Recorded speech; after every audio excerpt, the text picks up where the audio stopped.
Hola, buenos días. Vamos a dar continuidad a nuestra disciplina de salud mental y psiquiatría 1. Yo en la clase anterior había abordado todo lo referente a la entrevista psiquiátrica y al examen físico mental, alegando al final de que era una herramienta extremadamente importante para la recolección de un grupo de elementos que nos permitían hacer el diagnóstico en pacientes con trastornos mentales. Ahora, finalmente, cuando uno consigue ya obtener todos los datos del paciente, uno tendría que reagrupar esos síntomas y entrar en lo que sería el sistema de clasificación. La clasificación dentro de los trastornos mentales es un poco difícil.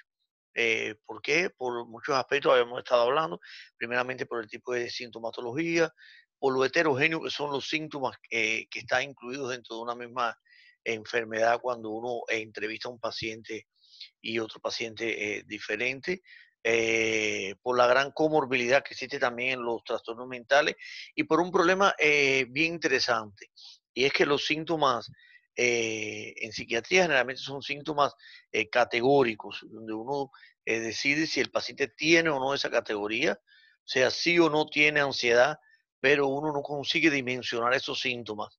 No es como en el caso, por ejemplo, de una diabetes mellitus, donde tú puedes dimensionar o una hipertensión arterial, el grado de gravedad de la hipertensión por las cifras tensionales que tiene el paciente. Esos marcadores biológicos no existen bien establecidos así dentro de la psiquiatría y eso dificulta un poco más el diagnóstico. Por suerte contamos entonces con un grupo de herramientas que apoya y dan peso y objetivizan el diagnóstico de los trastornos mentales.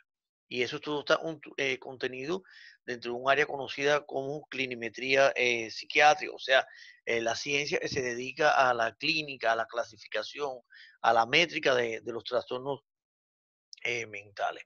Existen dos grandes sistemas de clasificación que son los más utilizados dentro de la psiquiatría moderna, que es la 6E10 y el DSM-4 o el DSM-5. La 6E10 es el manual de clasificación de enfermedades y estadística de los trastornos eh, que padecen los pacientes, es de la Organización Mundial de la Salud y generalmente es utilizada en todos los países del mundo con el objetivo de homogeneizar las estadísticas en salud pública y también de hacer coherentes los códigos que se utilizan en algunos procesos judiciales o en algunas investigaciones. Ya en el caso de Brasil hay una particularidad y es que el grueso de las instituciones solicita que ese diagnóstico, esa clasificación, el código que el paciente adquiere con su enfermedad sea plasmado en laudos médicos, en certificados, en reposo, y así se maneja entonces un poco más frecuentemente dentro de la población general. Esa eh, clasificación estadística internacional de las enfermedades o de los problemas todos relacionados con la salud, en su 10ª edición, está constituida en una estructura bien particular. O sea, ella tiene tres eh, grandes ejes o tres grandes grupos de clasificación: el eje uno, el eje 2 y el eje 3. Dentro de ese eje número uno se describen a su vez tres categorías, subcategorías diferentes: el eje 1A, el eje 1B y el eje 1C. Dentro del primer eje, el eje 1A, se describen todos los trastornos mentales y somáticos relacionados con los trastornos mentales que padece el paciente. Entonces, específicamente, el eje 1A va a incluir el diagnóstico clínico de los síntomas mentales, el eje 1B, los trastornos de la personalidad y del desarrollo, incluido el retraso mental dentro de ese grupo del eje 1B, y ya dentro del eje 1C, un grupo de condiciones médicas no psiquiátricas, o sea, condiciones clínicas generales, enfermedades del paciente que pueden tener alguna interferencia con el diagnóstico mental del paciente o no, pero que se van a incluir dentro de este capítulo. Entonces, así tenemos el eje 1, tiene eje 1A, 1B y 1C, y se encarga puramente de las condiciones médicas, sean mentales o sean somáticas, que padece el paciente. Ya en el eje 2 se accede a una nueva dimensión, que es el nivel de funcionamiento, el grado de adaptación que tiene el paciente a la vida diaria, y se explora precisamente a través de la escala de evaluación de discapacidades de la Organización Mundial de la Salud. En este segundo eje, le damos una significación importante desde el punto de vista de que nos permite apropiarnos de cuál es el grado de adaptación que tiene ese paciente al medio donde él convive, sea al medio laboral, sea al medio familiar, etcétera. Entonces ahí puede tener 0 con ningún grado de disfunción, 1 cuando la disfunción es mínima, 2 obvia, 3 es severa, 4 es muy severa, en el grado 5 ya él tiene una disfunción máxima y la categoría número 6 de esta escala de discapacidad es cuando no se consigue aplicar al paciente por alguna condición ajena al explorador o al paciente.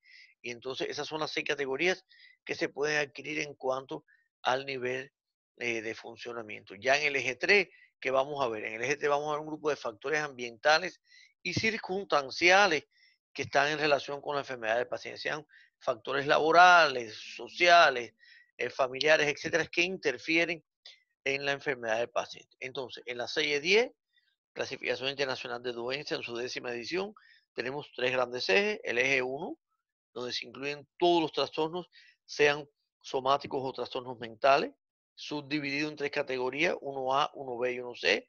En el 2, la escala de funcionamiento y de adaptación global de la Organización Mundial de la Salud. Y en el 3, factores ambientales y circunstanciales.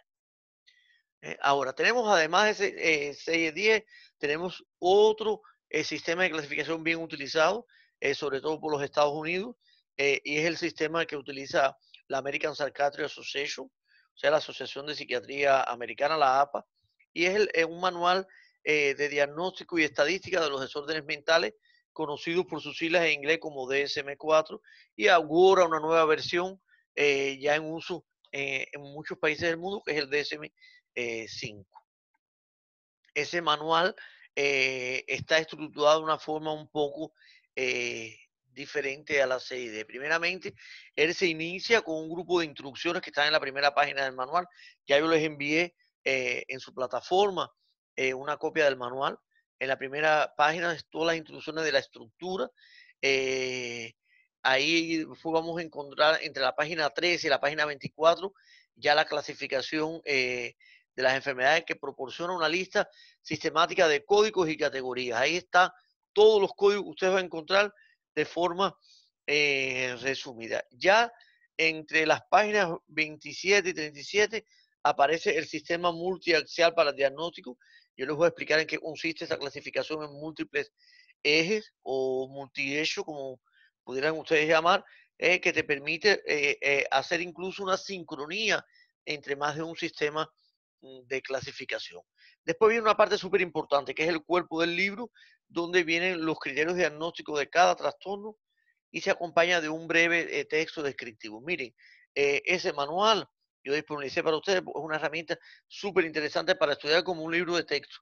Ahí vienen los criterios diagnósticos de cada uno de los trastornos mentales bien resumidos, bien descritos, con los elementos fundamentales, y le puede servir como un manual interesante o un material interesante para su estudio. Y ya finalmente hay un grupo de apéndices, de escalas, de cosas que se utilizan para apoyar el manual y que están en el acápite de los apéndices de este manual. Esta es un poco la estructura general para que ustedes conozcan cómo es que está organizado ese DSM-4 y DSM-5. Ahora, yo le decía que había un sistema eh, de múltiples ejes dentro de él. Hay ese sistema de múltiples ejes, en este caso, a diferencia de la serie de que tiene 3 ejes, aquí tenemos 5 ejes. En el eje 1, que va a incluir el DSM-4 y el DSM-5, los trastornos clínicos, y otros problemas que pueden ser objeto de la atención clínica en el paciente. En el eje 2 se van a incluir todos los trastornos de la personalidad y el retraso mental también. En el eje 3 entonces vienen las enfermedades clínicas médicas. Si ustedes se fijan, estos 3 ejes, el 1, el 2 y el 3, se corresponden con el 1A, 1B y 1C de la serie 10. Ahora, en el eje 3, yo les decía, estaban entonces las enfermedades médicas. En el eje 4 están los problemas psicosociales y ambientales. y en el eje 5 la evaluación de la actividad global del paciente. Si ustedes se fijan, es una forma diferente de organizar los ejes, pero en esencia se evalúa todo igual. Se evalúan trastornos mentales, enfermedades clínicas, trastornos de personalidad y retraso mental, problemas psicosociales y ambientales y el nivel de inserción con la escala de evaluación global de funcionamiento. ¿Está bien? En este eje 1, en la evaluación multiaxial que se hace en el DSM-4, están todos los trastornos que pueden ser objeto de atención clínica, trastornos desde el inicio en la infancia, en la niñez o en la adolescencia. Y recuerden que aquí siempre se va a excluir eh, el retraso mental, porque el retraso mental está contenido dentro del eje 2 junto con los trastornos de la personalidad. Ahí está delirium, demencia, o sea, todos los trastornos de base orgánica, la esquizofrenia, todas las grandes psicosis, los trastornos del humor, los trastornos de ansiedad, los trastornos disociativos, los trastornos sexuales y de la identidad sexual, de la conducta alimentaria, los trastornos del sueño también, las alteraciones relacionadas con el control de impulso, los trastornos de adaptación y otros problemas que puedan ser objetos de atención clínica. En el eje 2, como yo le decía, entonces estaban los trastornos de la personalidad junto con el retraso mental. Todos los trastornos de personalidad están ahí, señores. El trastorno paranoide, el esquizoide, el esquizotípico, eh, los trastornos antisociales, los trastornos por evitación, por dependencia, el trastorno obsesivo compulsivo, los no especificados y el retraso mental. Eso más adelante vamos a estar viendo cada uno de estas categorías diagnósticas en específico. En el eje 3 eh, hay una correspondencia con las enfermedades médicas, los mismos códigos de la CED.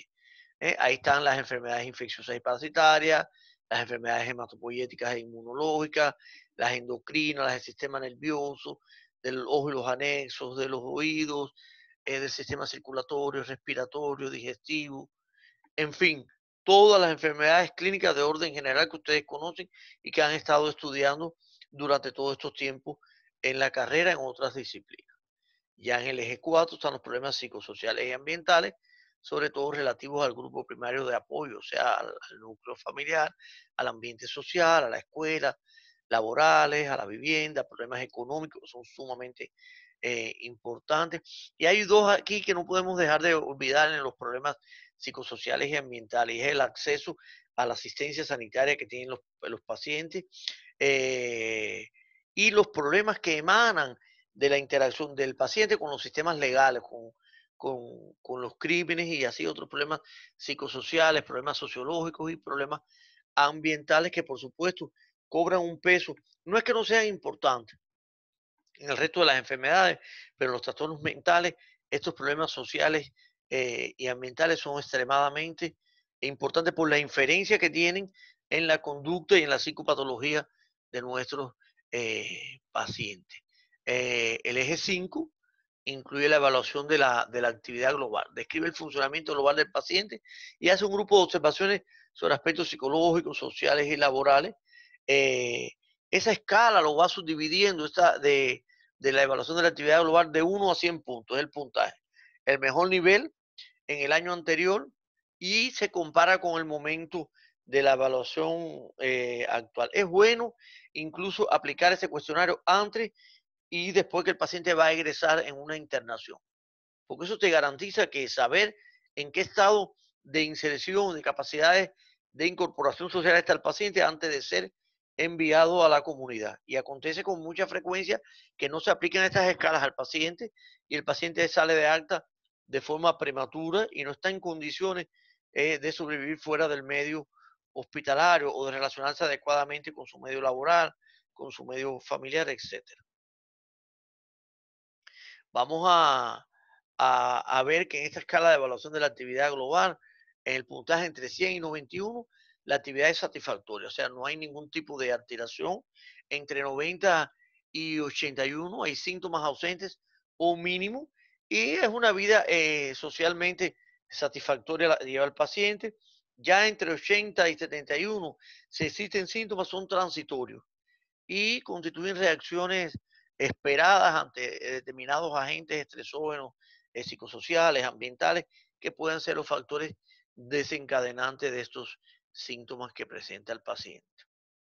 Entre 70 y 61 hay algunos síntomas leves, sobre todo un humor depresivo, algunos trastornos relacionados al sueño, fundamentalmente un insomnio leve. Ya cuando entramos en la categoría del paciente que resultan con un puntaje entre 60 y 61, son síntomas moderados, con una dificultad moderada, como lo dice la palabra, para su actividad social, su actividad laboral y también en las actividades académicas, las actividades escolares. Entre 50 y 41 puntos son síntomas graves y es importante que aparece por primera vez aquí la ideación suicida, o cualquier otra actividad grave en la esfera social, laboral o también en la esfera escolar. Entre 40 y 31 ya las dificultades son un poco mayores, tanto en las áreas escolares, familiares, pero ya el juicio y el pensamiento y el estado de ánimo del paciente está un poco más deteriorado e interfieren con su inserción social. Entre 30 y 21 puntos, el paciente tiene incapacidad para funcionar en casi todas las áreas, en el trabajo, en la familia y en la sociedad también. Entre 20 y 11 puntos ya es una situación un poco alarmante. Es un paciente que tiene algún peligro de causar lesiones a otras personas o a sí mismo. ¿Eh? Y ya comienzan a fallar los mecanismos de los que él dispone para mantener una higiene personal adecuada, ¿eh? Y mantener un nivel de comunicación adecuado con el resto de los entes sociales. Entonces, como ustedes ven ya aquí, la situación es una situación mucho más grave y se agrava mucho más entre 10 y un punto. Ya no es que tiene algún grado, sino que tiene un peligro persistente de lesionarse gravemente, de automutilarse él o de lesionar a los demás, dejando incapacidades permanentes para mantener su higiene personal mínima. eh, Comete intentos suicidas con un riesgo evidente para su vida, riesgo de muerte alto y puntaje de cero cuando la información es inadecuada. Si ustedes se fijan, esta escala de evaluación de la actividad global es extremadamente importante porque te permite, ¿eh? Además de hacer todo el diagnóstico clínico que habíamos hecho del paciente, ver cuáles son las condiciones de inserción social o no que tiene el paciente en ese momento. Vamos a ver un ejemplo de esta clasificación multiaxial según el DSM-4. En el eje 1 tenemos un F32.2 que sería entonces un paciente que hipotéticamente tiene un trastorno depresivo mayor, en un episodio único, sea el primero, grave y sin síntomas psicóticos. Esta es una categoría de trastorno mental. Tiene otra categoría incluida dentro de ese mismo eje, que sería el abuso de sustancias, específicamente el abuso de alcohol. Ahora, en el eje 2, que es donde están los trastornos de personalidad y retraso mental, entonces él tiene un trastorno de la personalidad por dependencia, usted tiene una personalidad dependiente de los demás. Ustedes van a ver estas características cuando estudiemos trastorno de personalidad. En el eje 3 no tiene ningún tipo de enfermedad clínica general, o sea, no tiene diabetes, no tiene hipertensión, no tiene un tumor, no tiene ninguna de las enfermedades de la clínica médica. En el eje 4 ya tiene un problema social importante, una amenaza de pérdida del empleo a expensas de ese alcoholismo y de ese trastorno de dependencia que él tiene y ese cuadro depresivo. Y en el eje 5, en esa escala de evaluación global, tiene 35 puntos en la escala del momento actual. Si ustedes recuerdan, con 35 puntos, el paciente está en una situación grave, con componente emocional asociado, con alteraciones para mantener el relacionamiento con el resto de los elementos sociales, con posibilidades de agredirse o de agredir a otras personas, y entonces es un puntaje importante, un paciente con ese diagnóstico, esa escala, por supuesto, es un paciente que debe ser internado para iniciar el tratamiento. Yo en este gráfico les hago una relación para que ustedes vean cómo ha sido la evolución desde que surge el primer sistema de diagnóstico y clasificación de la APA hasta el DSM-5 actual. Ha habido un crecimiento continuo, revisiones, reestructuración por expertos e inclusión de algunos trastornos nuevos, incluso salida de trastornos antiguos. Ustedes van a ver cuando revisen ese artículo que yo envié ya para ustedes, que dice que del DSM-4 al DSM-5 y hace un análisis de los cambios, van a ver cómo ha ido cambiando, cómo categorías que en la antigüedad estaban incluidas fueron desapareciendo a lo largo del tiempo. Por ejemplo, cuando uno ve las primeras versiones del manual, la homosexualidad era considerada una enfermedad y fue desapareciendo en la medida en que fueron evolucionando los manuales. Hoy, por ejemplo, en el último manual, el TPM, el trastorno premenstrual, que era considerado una condición no patológica, es un verdadero trastorno mental con una categoría de clasificación. Por ejemplo, aquellos trastornos del espectro autista que estaban incluidos en todo un grupo de trastornos del neurodesarrollo infantil o trastornos penetrantes del neurodesarrollo adquirieron una categoría única.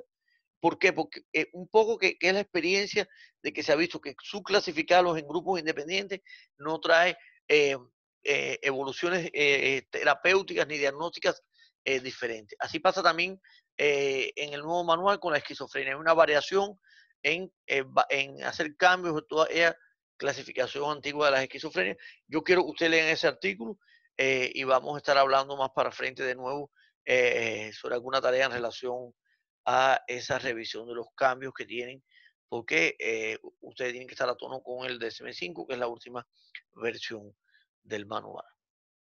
Ahora, señores, además de usar la 6 10 y de usar el DSM-4 o el DSM-5, el diagnóstico en psiquiatría a veces necesita del apoyo, de la evaluación de algún grupo de escalas que se utilizan para evaluar trastornos mentales y que te permiten objetivizar el diagnóstico.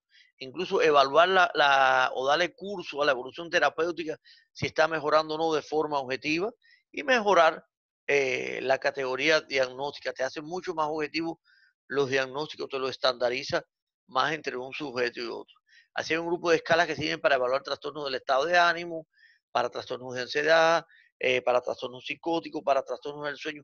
Hay escalas, señores, las más disímiles para enfermedades psicosomáticas, para evaluar delirios y trastornos orgánicos, para la evaluación de los trastornos alimentarios, para la diferenciación de síntomas positivos y negativos en la esquizofrenia, para evaluar el grado de depresión.